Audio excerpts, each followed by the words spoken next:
La nuit descendait de plus en plus tôt et la fraîcheur des soirs empêchait nos promenades. Il nous était difficile de nous voir agis. Pour qu'un scandale n'éclatât pas, il nous fallait prendre des précautions de voleurs, guetter dans la rue l'absence des marins et du propriétaire.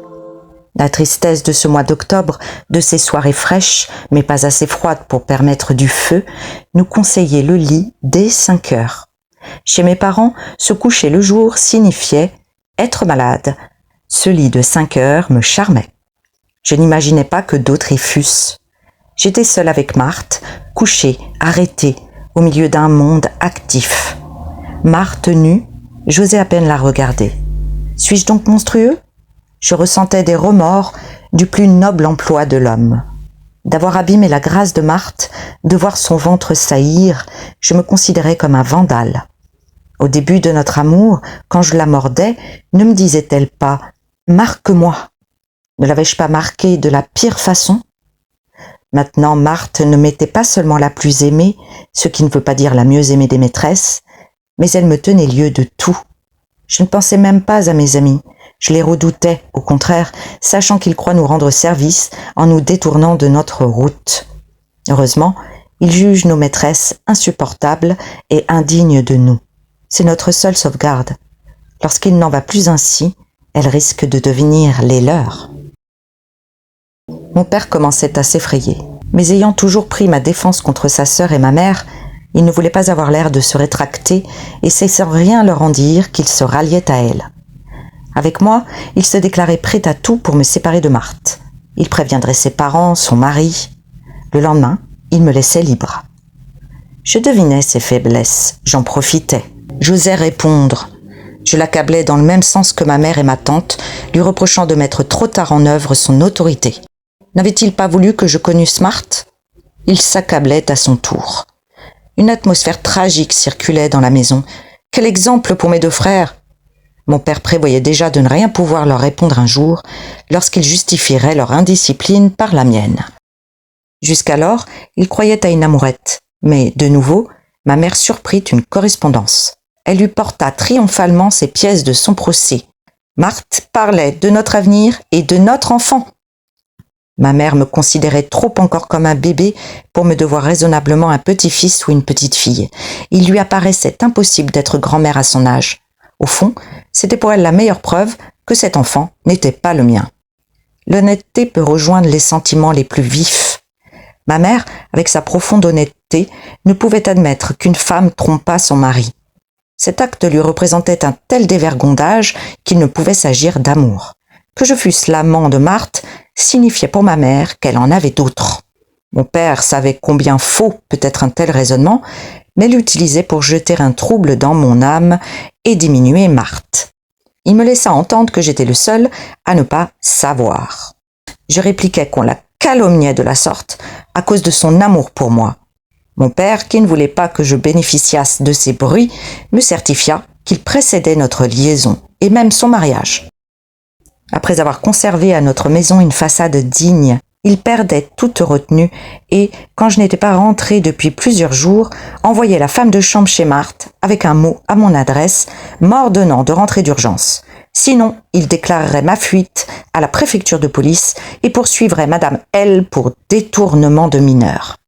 Marthe sauvegardait les apparences, prenait un air surpris, disait à la femme de chambre qu'elle me remettrait l'enveloppe à ma première visite.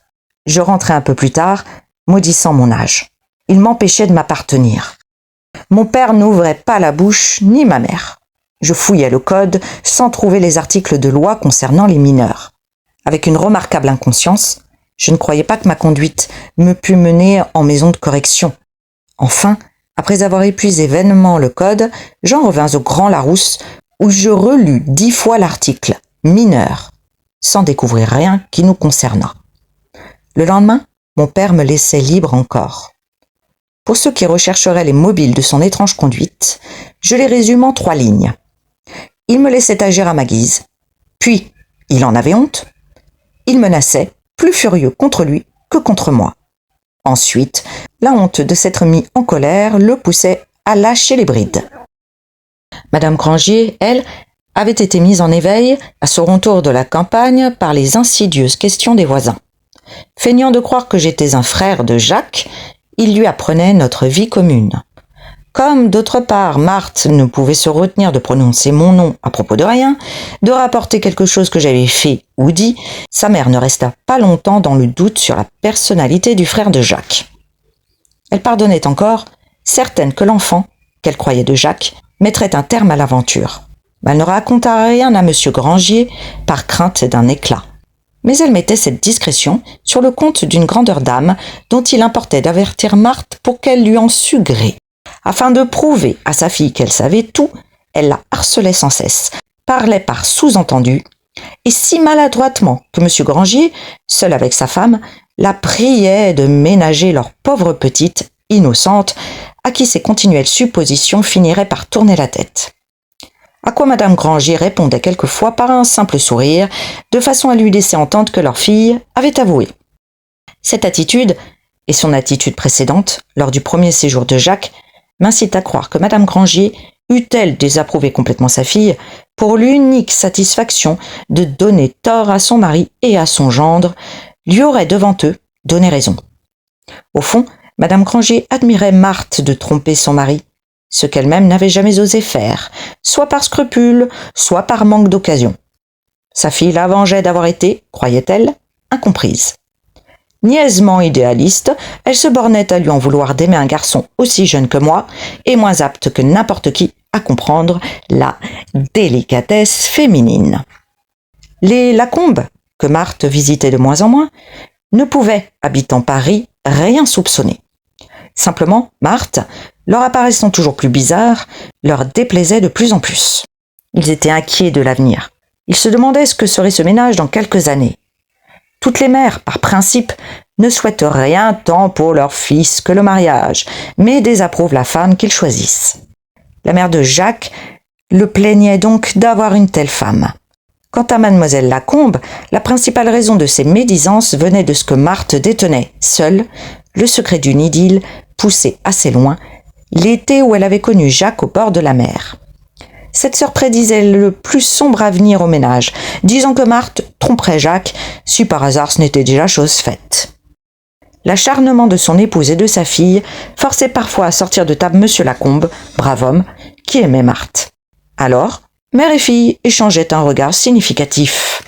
Celui de Madame Lacombe exprimait « Tu vois, ma petite, comment ces sortes de femmes savent ensorceler nos hommes ?»